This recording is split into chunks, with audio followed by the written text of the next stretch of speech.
Slithering. Watch out! Watch out! Watch out! Watch out!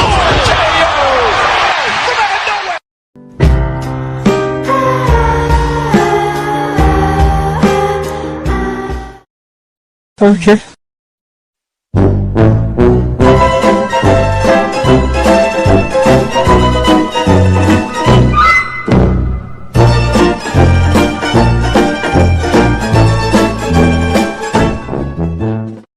Two hours later.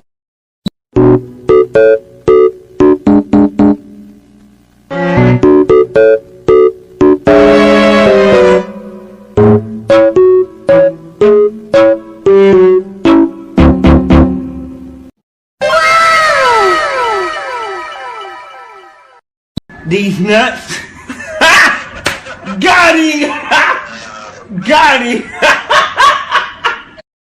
No! God, please, no! I broke up with my ex-girl. Here's a number. What's that shit say? Psych! That's the wrong number!